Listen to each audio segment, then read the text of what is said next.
Without any inquiry, without any formality? All the formalities have been gone through, the inquiry is already made. And so, in spite of M.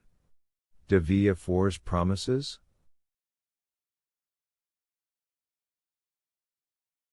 I do not know what M. de Villefort promised you, said the gendarme, but I know we are taking you to the Chateau d'If.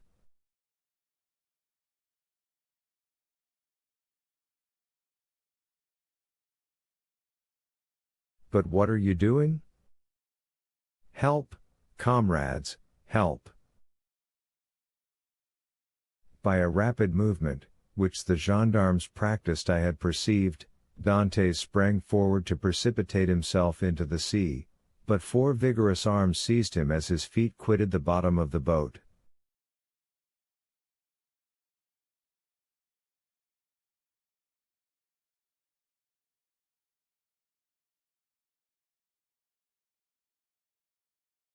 He fell back cursing with rage. Good, said the gendarme, placing his knee on his chest, believe soft-spoken gentleman again. Harkee, my friend, I have disobeyed my first order, but I will not disobey the second, and if you move, I will blow your brains out.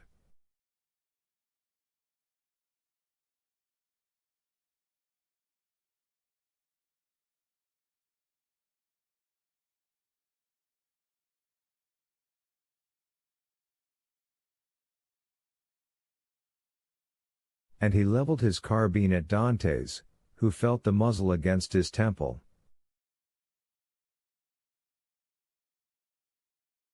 For a moment the idea of struggling crossed his mind, and of so ending the unexpected evil that had overtaken him.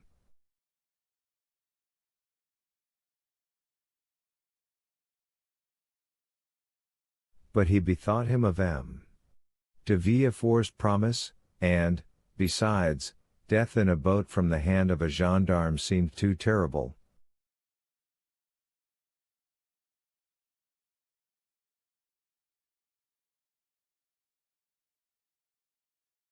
He remained motionless, but gnashing his teeth and wringing his hands with fury.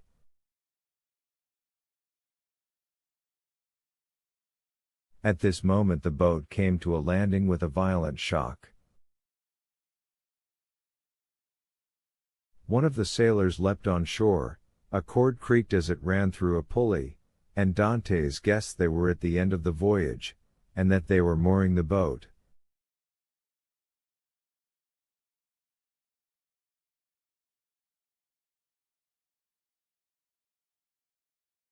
His guards, taking him by the arms and coat collar, forced him to rise, and dragged him towards the steps that lead to the gate of the fortress, while the police officer carrying a musket with fixed bayonet followed behind.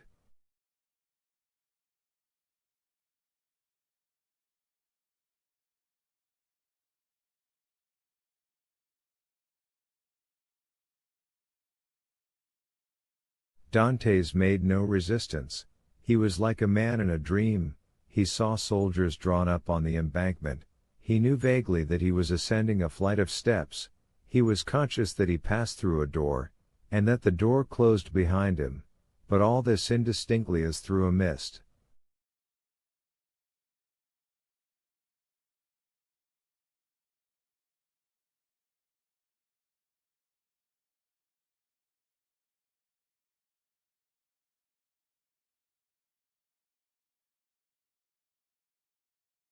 He did not even see the ocean, that terrible barrier against freedom, which the prisoners look upon with utter despair.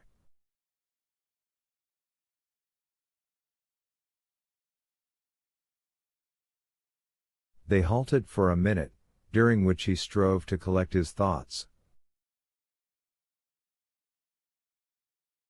He looked around. He was in a court surrounded by high walls. He heard the measured tread of sentinels, and as they passed before the light he saw the barrels of their muskets shine.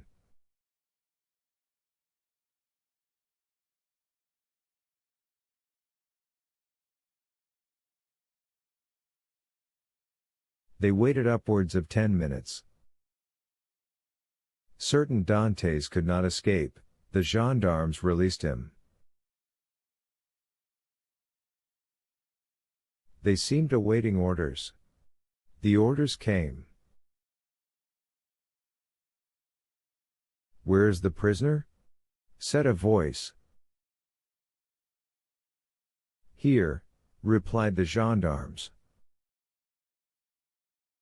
"Let him follow me, I will take him to his cell." "Go," said the gendarmes, thrusting Dantes forward. The prisoner followed his guide, who led him into a room almost underground, whose bare and reeking walls seemed as though impregnated with tears. A lamp placed on a stool illumined the apartment faintly, and showed Dantes the features of his conductor, an under-jailer, ill-clothed, and of sullen appearance.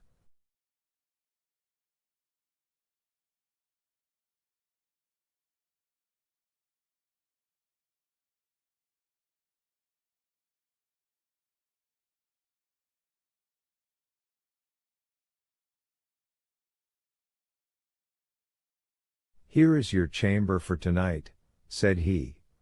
"It is late, and the governor is asleep.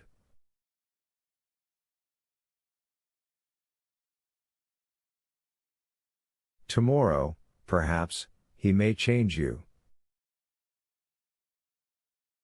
In the meantime there is bread, water, and fresh straw, and that is all a prisoner can wish for."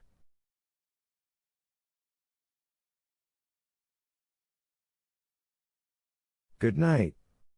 And before Dantes could open his mouth, before he had noticed where the jailer placed his bread or the water, before he had glanced towards the corner where the straw was, the jailer disappeared, taking with him the lamp and closing the door, leaving stamped upon the prisoner's mind the dim reflection of the dripping walls of his dungeon.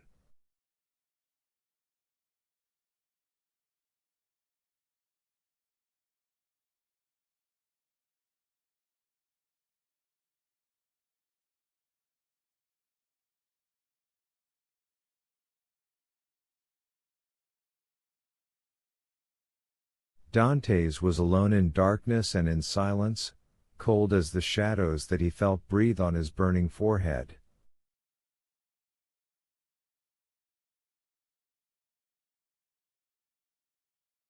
With the first dawn of day the jailer returned, with orders to leave Dantes where he was.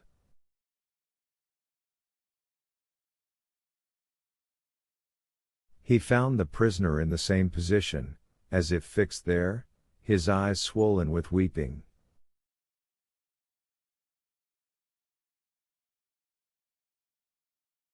He had passed the night standing, and without sleep.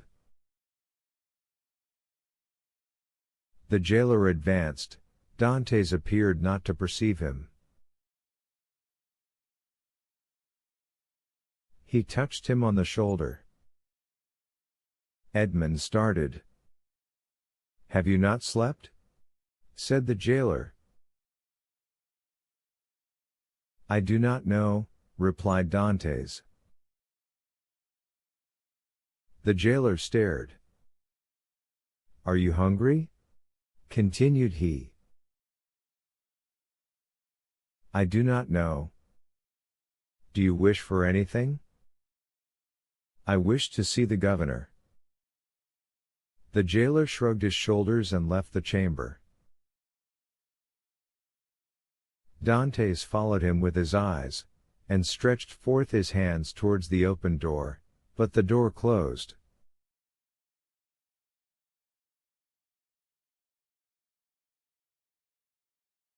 All his emotion then burst forth. He cast himself on the ground, weeping bitterly, and asking himself what crime he had committed that he was thus punished.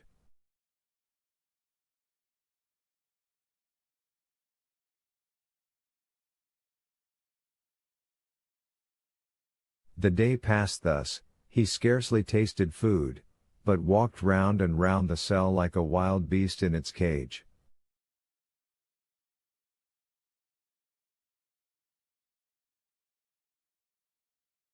One thought in particular tormented him, namely, that during his journey hither he had sat so still, whereas he might, a dozen times, have plunged into the sea, and, thanks to his powers of swimming, for which he was famous, have gained the shore, concealed himself until the arrival of a Genoese or Spanish vessel, escaped to Spain or Italy, where Mercedes and his father could have joined him.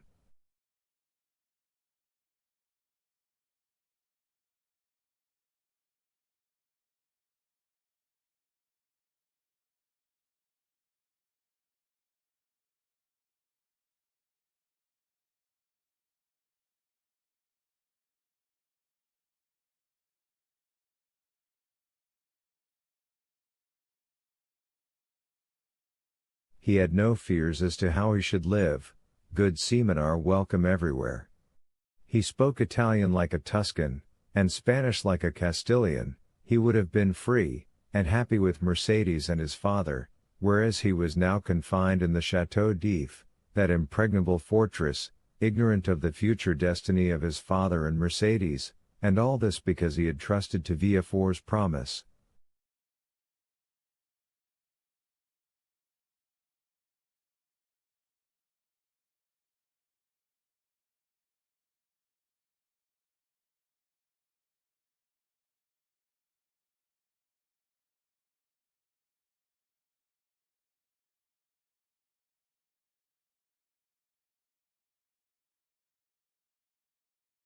The thought was maddening, and Dantes threw himself furiously down on his straw.